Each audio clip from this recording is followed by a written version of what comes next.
What's your favorite scary movie?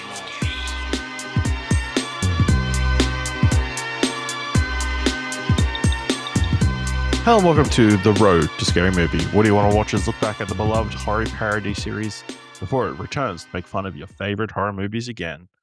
I'm Ashley Hobley, your host for the series, and joining me today, Dylan Blight. Happy to be here to talk about this urban legend. We are talking about Scary Movie 2. Let's just dive in. Please, we're freely discussing anything and everything about plot themes in any movie, so if you haven't watched it, come back later. That said, let's talk about Scary Movie 2. Somewhere in this house, a secret is buried, but some secrets are better left unknown. I think she's starting to suspect something. Who? Your wife.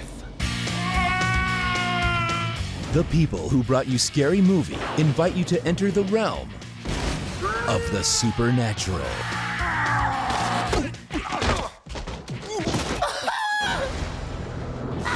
There's a poltergeist in this house.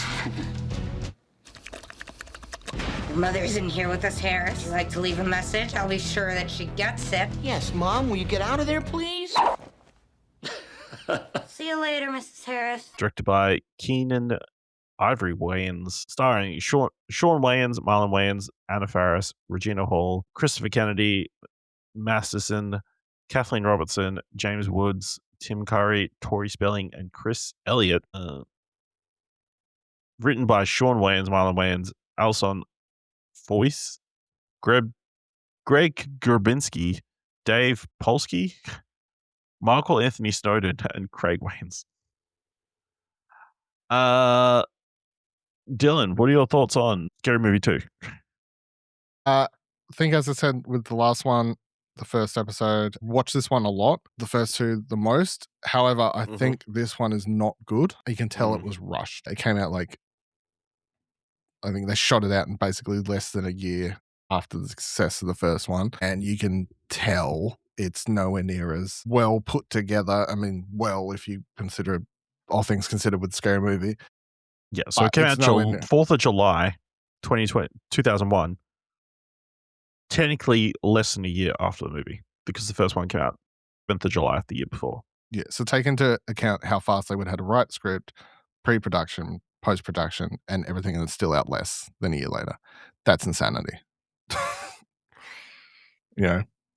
So I don't think it's as good. I think it's got a couple funny jokes in it, but otherwise I think it's nowhere near as interesting as, and doesn't survive the test of time or be as memorable as the first one. Like if this came out first, there wouldn't have been more scary movies. Yeah, I tend to agree. I think I don't know that I watched this one a lot as a kid, but this definitely is weaker than the first one. I think maybe that has to do with the film they chose to base the film around. Obviously the first movie was based around Scream, so it was a really popular one. This one is apparently around a movie called The Haunting, which have you ever seen? Yeah, ages, once ever. It's a shitty. Here's the main problem with this one in particular for me.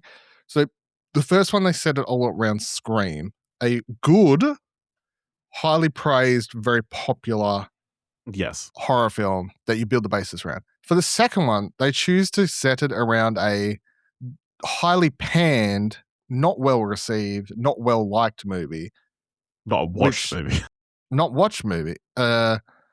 So it's the type of movie you can pick something from and do a joke in because it's a shitty movie and pull from it for that. But you cannot pick your main film's plot to be ripped from something that's already just not liked, well, barely watched, or put, I remember the first time I watched it, I never knew what movie it was parodying. I'd never seen the film. It wasn't until years later I actually watched it. But yeah, that was the first I understand choice. from a structure point, I guess. Let's pick a movie that's got a haunted house, and we can in all the different rooms we could have different parodies of different things, So we've got a reason to separate all the characters, To put the perspective skits for you, I guess, a little bit. The movie they're parodying, the main one, is based on the Haunting Hill House.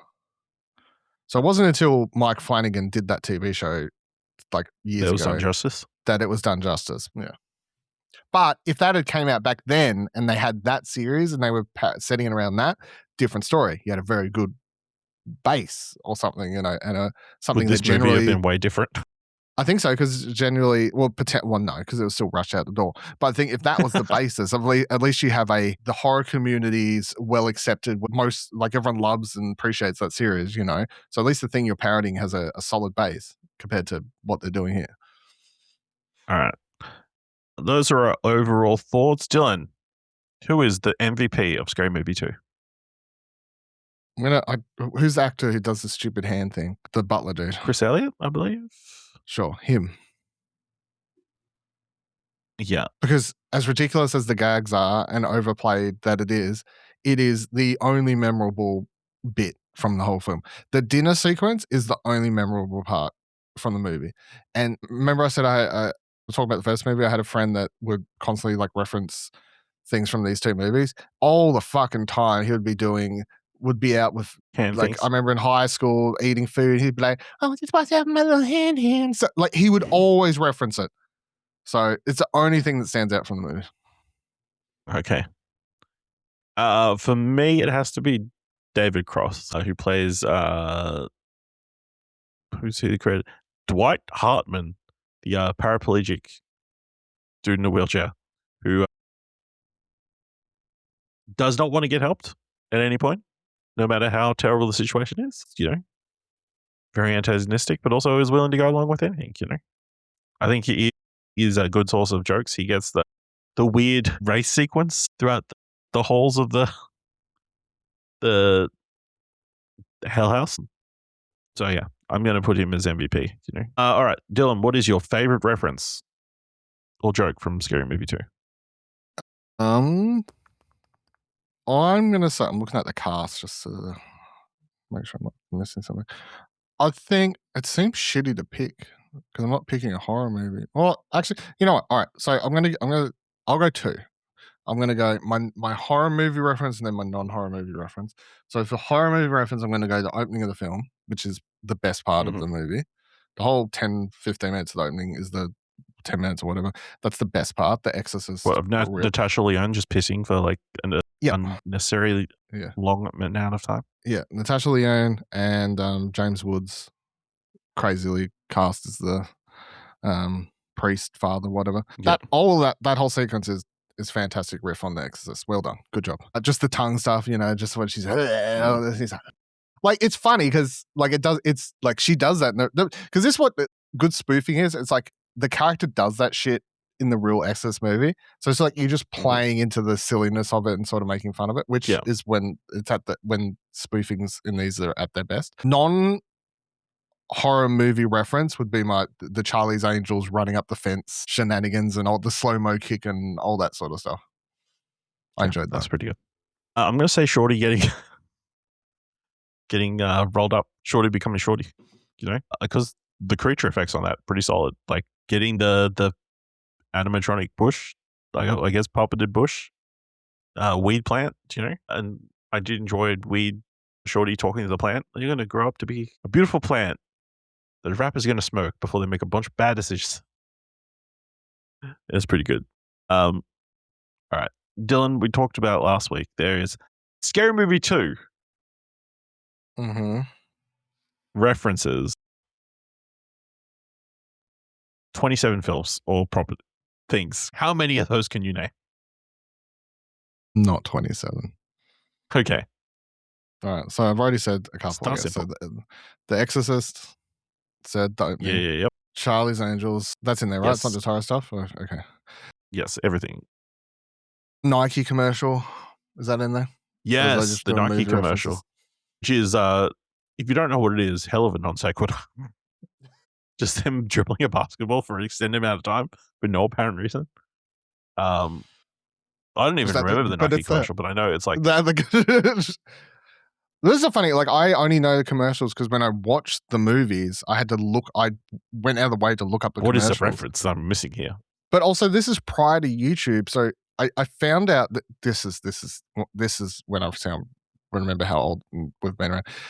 So prior to YouTube, I heard what they were called and stuff, went on LimeWire and typed in like Nike commercial and downloaded the file from LimeWire. That's crazy. A video file on LimeWire? Yeah. Crazy. Yeah, they had video files on there. Man, porn was on there. What the fuck are we talking about? Porn was all over the LimeWire. It was mostly music. LimeWire was probably invented for porn. Everything's invented for porn first. Let's be real. I was a good kid, so it was all music that I was stealing. Sure. It was only music that I was pirating. Yeah, I remember my dad one day looked at it was like I had like a family friend over and looked at what I was downloading because back in the day, kids, you'd be like, "Man, I'm going to download an album, 64 megabytes. Better set my clock for 10 hours from now. That might be done. Or might be done by then. That one album." Yep. And I think I was downloading the Black Eyed Peas, and it was like one day, and it was like the song like "Don't Funk with My Heart" or "My Humps" or some shit. And my dad's like, "Look at that trash the kids." I was 17 now. Or whatever, yeah. I can't make phone calls so you could download this crap. Yeah. And I remember one time I was waiting to watch, I don't know, a whole side tangent now, but I remember one time Mum got really shitty at me back in the day because we went out, she took us shopping for like school clothes or some shit, and I left it connected because I was waiting for like a 2-minute old like machinima or fucking wherever it was, like a little stick. People used to do those really cool like stick figure action videos and stuff, and I just left it loading, like buffering, so I could watch it when I got home, and it was still loading by the time we got home. 2 minutes because it took hours. And then she wanted to make a call. I was like, "No, it's nearly done. I've got to let it finish. Then you can do it." Yeah. Wild times. Other references. So obviously the Haunting. Tick that off. What am I down to? 24 to go. Yeah, a lot. That's the problem. Amityville Horror, I believe, for the flies and shit or something. Dude, Where's My Car? With the tattoos in the dorm room at the start. That's a good joke. Yeah. Ray. Fuck yeah. Ray. Ray, how are you back alive? Don't know. No. Doris H. Angels, I assume it is. Yes. Fuck, I'm just trying to staring at people. Some of these are like very obscure. A Hannibal? So I wouldn't. Yep, Hannibal. Takes his head off or whatever. I can't think of anything else in a minute. I give up. No, I got nothing. All right. Going through these alphabetically. Cheech and Chong's Up the Smoke. Hollow Man. Yes, that one's included because Cindy and Buddy are locked in a refrigerator, which mirrors a similar scene. Also, thermal goggles. That's probably Ghosts. Yeah. But yeah, they've got Cheech and Chong's Up in the Smoke when Shorty is wrapped up in the joint by the tree. A few chords of the theme are heard. That's a pull. Dirty Harry when Dwight aims his gun at Duquesne. Dwight asks, "Do you feel lucky, punk?" Oh, Mission Impossible 2. Yes, Mission Impossible 2, which is apparently that entire the wheelchair sequence is a parody of the motorbike sequence from Motorbike sequence, 2, right? Yeah. Even with the doves and stuff. With the John Woo shit, yeah. The John Woo shit. All right. Final Destination, when Dwight and the professor talk about the selected students, Dwight tells them they are the survivors of massacre. I feel like you're pulling it. Maybe they're pulling it. That's a pull, I feel. The word "it" is written across the room where Shorty hides out at the end of the movie.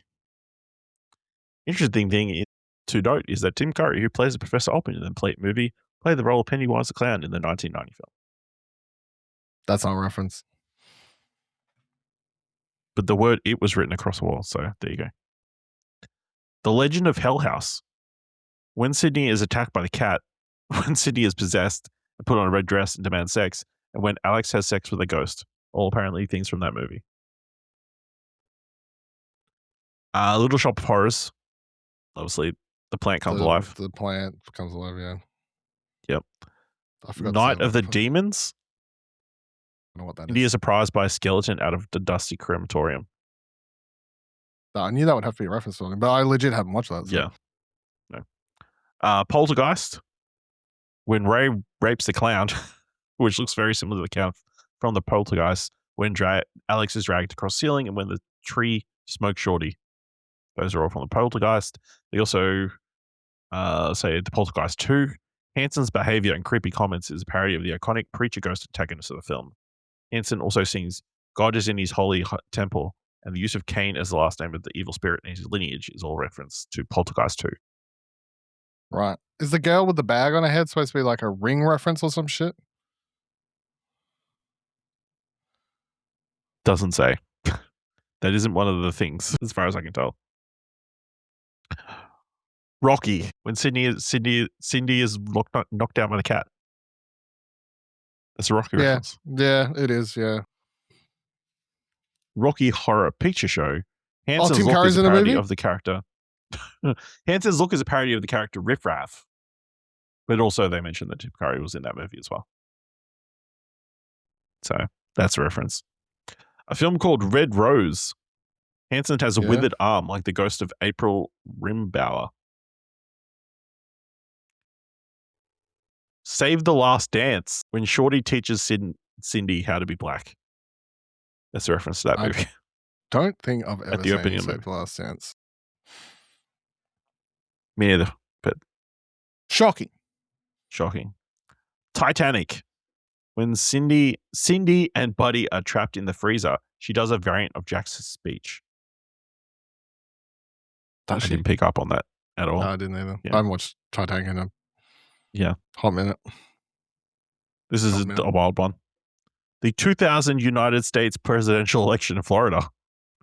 When inspecting the furnace room, Cindy discovers burned ballot boxes with the word Florida written on it. I mean, yeah, I guess that's an actual It's reference. a reference to a thing. That's not something I would have noticed though. No, I wouldn't have noticed either, but you say it out loud, I'm like, oh yeah, that's a thing. Yeah. What lies beneath? Cindy seduces the professor in the kitchen, and Ray suddenly appears in the same dress. Yeah. Good bit there in the film.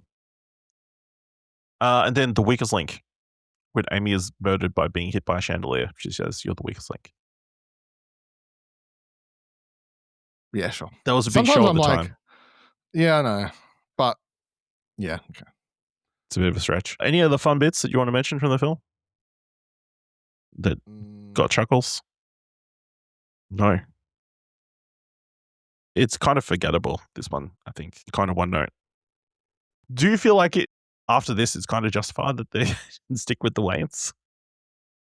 Like, no, after this, because, let's give somebody else a try at this. I mean, it doesn't make any sense because you rush them. Fucking Harvey Weinstein, that motherfucker, obviously. He rushes them through to do it because he wants the success to be duplicated, and then complains, I guess, it doesn't do as well when he's the one that forced them to rush it. So it doesn't make any sense at all. That said, and we can talk about it more next week, who we choose to when they're like, we need to find a replacement. Let's go get a guy who's already done a bunch of successful parody movies. Like the most successful parody guy ever. Yeah. So. All right. Yeah. Let us know what you thought of Scary Movie 2 by going to explosionnet.com/follow and let us know on social media. If you want to help us out here, what do you want to watch? Leave us a review on Apple Podcasts or on Podchaser. Leave us 5 stars, and you can leave 5 stars, or just tell people about the show. And if you want to help us at Explosion Network with all that other podcasts and website stuff, head on over to explosionnetwork.com/support. Thank you very much for listening. Until next time, remember. What's up?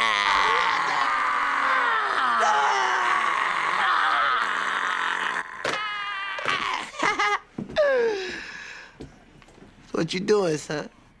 Nothing. Just chilling. Killing.